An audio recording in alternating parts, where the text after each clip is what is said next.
Hey guys, Professor Bill, Comic Book University, Amazing Spider-Man issue number 56. This was a far better issue than the previous issue. Last issue, I went back to reread it, just thinking maybe I just wasn't in a good mood because I've been loving this series.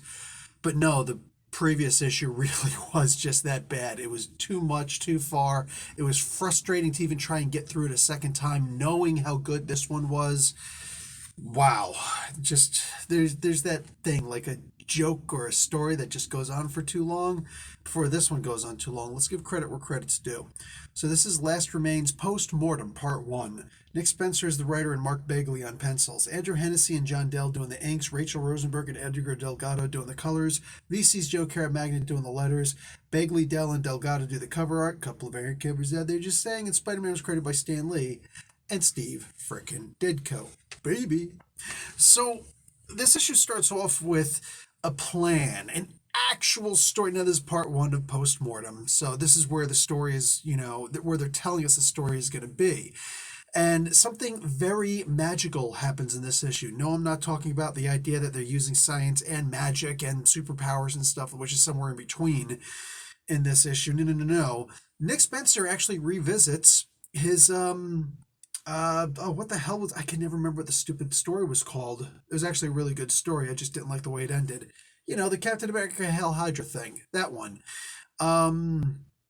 Yeah, this was like he actually revisited the time where Kingpin first proved to the masses that he's actually good for the city of New York, that he's good for the people of New York, which is bull, but he proved it to the people. That's enough for your average sheep.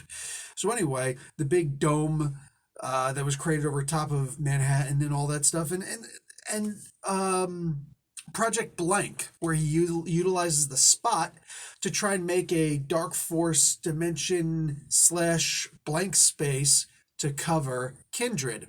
Okay, I don't know how the science of this works. I don't care. I think it's a really freaking great idea. And again, really good to see Spencer revisiting his story. I'm going to bring that story up again in a hot minute. First, Secret Empire was called, right? I think it was Secret Empire. Anyhow, couldn't remember when I was talking to Carla Pacheco either, which is odd. Yeah, it's like I'm blocking that story out. So it's interesting to see that Spot actually didn't want to have anything to do with this, but he was forced into it. It's messed up. It's fussed. It's whatever it is.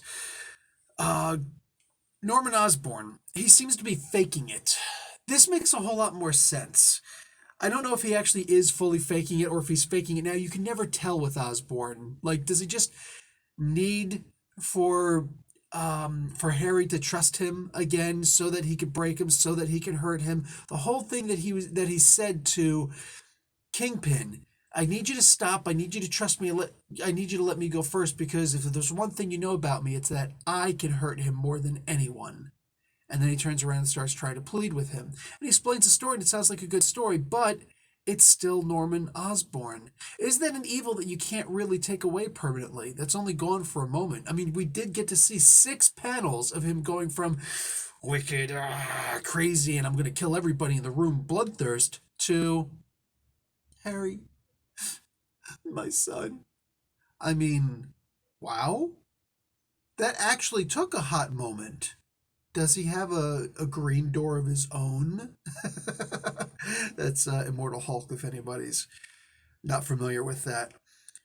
This was a really strange way to go, and I like it. Everything that the Sin Eater did, it's coming back to him. The stuff with Overdrive and Charlie Cooper, I would really like to see these two as a couple. Because it's a way in a Spider-Man comic book or anywhere for us to actually get other characters being developed, other stories being developed, which is only going to help the flow. You think about the original Star Wars trilogy. You think about anything that you liked about Star Wars. It was always that it switched between this and this and this. There was like always 3 different missions going on at the same time or so, and it would switch between them, and sometimes you'd even get to see what the bad guys are doing, right? And you can even relate that back to the idea that that's the exact same formula that soap operas follow. And there's lots of storylines that follow that idea of multiple stories going on at the same time. Star Trek does it also, right? Especially nowadays with Discover. It's very soap opera. I talk about that on the Comic Book University podcast every Sunday morning at 5 a.m., wherever you download your podcast from. Um, but here, it's happening again, and I really kind of dig this soap opera, Star Wars type, different character, focusing on different characters method that Amazing Spider-Man has right now by Spencer. I'm digging that motif. So this way you can keep the story going. I know it's an Amazing Spider-Man comic book, and by standard, it's supposed to be Peter Parker, who we're focused on, right? And yet, this new way of doing it is actually very interesting to me. Because when you think about it, who else in Marvel Comics has a rogues gallery like Spider-Man? I'll finish that thought for you. Absolutely no one. In fact, I would argue only Batman has a better rogues gallery, and he's in DC. So in Marvel, the best rogues gallery is Spider-Man's, which only increases the popularity of Spider-Man. It's not just who he is, it's who he's fighting. I mean, if you're just fighting a bunch of blank-faced people, I mean, it gets pretty boring after a while, right? So a very colorful cast. But it's not just his rogues gallery that's colorful.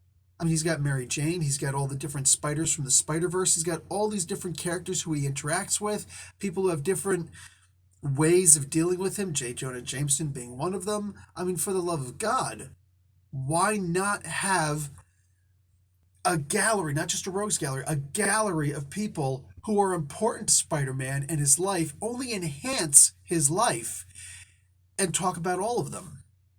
You know, since this is a twice a week, or excuse me, twice a month comic anyway, bi-weekly, dude, let's go. Seriously, let's just, I'm so down with that being the future motif, the future model for the Amazing Spider-Man comic books. And I think it'd be a great idea to be more expansive with some of the other characters out there. Captain America could use something like that, you know? Anyway, everything about the story I'm digging. The art, fantastic, but rather than focusing on the pencils in this particular case, I'm going to focus on the two colorists. Look at the way that the shadows, and this is not the inks, you can't argue this is the inks, this is definitely the colors. The way the colors are being used, first off, it's not the easiest thing in the world to draw black people, let's just be honest. You know what I'm saying? It's not the easiest thing in the world to do. I know that I suck at drawing black people. Just, it is what it is, man. And over here, look at the way that Overdrive is colored in different ways. Like, you could see, and it's not just him, it's you know, Charlie Cooper also, darker here, right? You see the inflection on their faces, which again, that's the pencils and the inks, but the colors are doing something else here. It looks like movement. Look at the cars. The way that they're all shaded in with the colors. Dude, I'm saying, Delgado, like, go back to the beginning here. Andrew Hennessy and Don Dell, but Rachel Rosenberg and Edgar Delgado. Rosenberg has been in a lot of colored a whole lot of comic books. By this point, she's probably colored at least as many as Glynis Wayne. I'm not sure, but I mean, I see her name everywhere.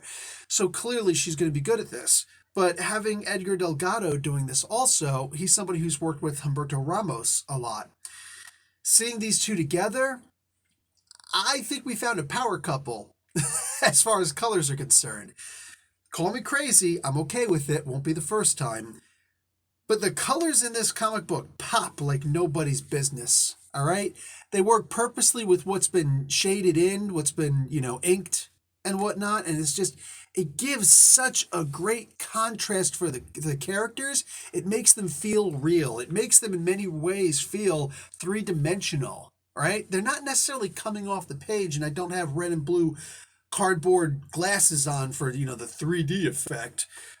But for the love of God, it really does feel like they're popping off of the page, and that's a great feeling for such a good story, to make the characters feel more real.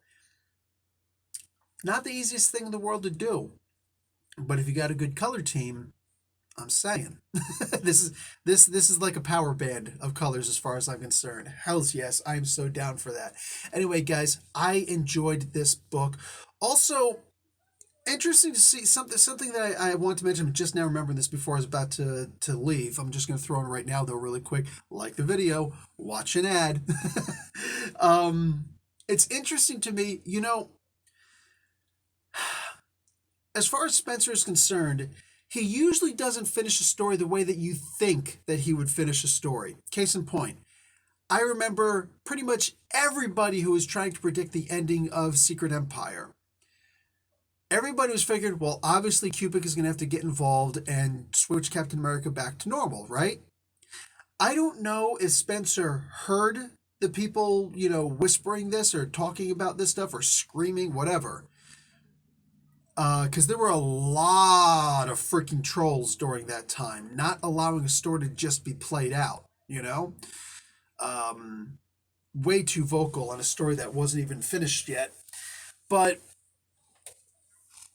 we never really got any closure for a bunch of things, sure, but the idea is that the story didn't finish the way that we expected it to. Everybody expected it was going to be, Kubrick coming along and just, I'm going to fix all this stuff, but that's not what happened. Instead, we got it that Kubrick created a new Captain America from the previous consciousness, making it that there's two Captain Americas now. Now, if that was his original plan, I would love to have known what was he actually going to do with that, right? Because obviously what we got was just garbage afterwards. And I hate using that term. It's a term that, the jerks use, but I mean, it really is fitting right now. There was no purpose for there being a second Captain America with what we got afterwards, but that's not. If we're going to blame Nick Spencer for any of that stuff, it's that he just dropped the storyline. He said, I don't want to do this stuff anymore. You know what I'm saying? And he just left for other people to figure that out. That wasn't cool. It wasn't, but I don't know if it was a mental health thing. I don't know what it was. Just, he needs a personal day. But whatever, you know what I'm saying? I love Spencer's work enough that and I think that he's a great enough human being that I'm willing to give him that pass. Like, what the hell? It's just comics. You know what I'm saying? It's just art. So, yeah. But he does have a history of not necessarily giving us what we think we're going to get. He does have that history of pulling a loop on us. So to see Harry, to see Norman, to see both of them, Jesus, to see both of them just not being who we think they're going to be.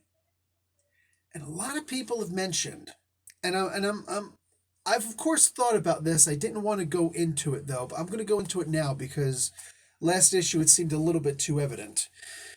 In this issue, I'll talk about this a little bit and address what some people have been saying. Obviously, they say the big secret, the big sin, is that he sold his soul to the devil. He made that deal with Mephisto. Spencer doesn't always do what we think it's going to be. And that one to me just seems way too obvious. Like all of us were going to guess, especially the part with Mary Jane in here. We saw that she was in on it. And it seems like Norman really is the good guy in this. It seems too obvious that would be the case. And you'd figure that this issue, if not the previous issue, that this issue would have actually said, you made a deal with the devil, you freaking idiot! It would have been like, if he did that now, if he did that like at the end of this arc, or God forbid, knowing Spencer 20 issues from now, next year, with all of us already having guessed it, it would be really booty. Am I wrong? So I fully expect that at some point we're going to find out that that's not actually the sin. If I'm wrong, and I'm okay with it. Who the hell am I? I never claimed to be Mr. Perfect. You know what I'm saying? Kurt Hennig died a while ago. God rest his soul up there with Larry the Axe. But yeah, I feel like that's just too simple for a Nick Spencer. You know what I'm saying? For us to guess, I know a lot of, there are a bunch of people out there saying that they guessed that it was Harry. Sure. I'm sure that a lot of those people who say that they guessed it was Harry actually did guess it was Harry. But I guess when everybody's guessing something different, somebody's going to get it. It's not validation for most people. I mean, I don't know, like how much detective work could you really do in this? We're only given what we're given. And it's not like Spencer's the type to drop clues all over the place, right? Um, if 100 people make 100 different guesses, one of them is bound to be right, right? I'm not here to try and take anything away from anybody. What I am saying is, don't let that validation seem like you're Nostradamus or Edgar Casey or something like that. We don't know. We don't know what's going to happen next. So sure, maybe it will be that he knows the sin that he made a deal with the devil. Maybe it'll be something else. I expect to see that there's going to be a moment in the comic series, and hopefully sooner than later, where Harry Kindred reveals. You think that was the case? Mary Jane, you think that was the case? You seem to remember that. Good on you. No, that's not the case. The sin was, and that's when the sin will be revealed. That's what I'm fully expecting out of this.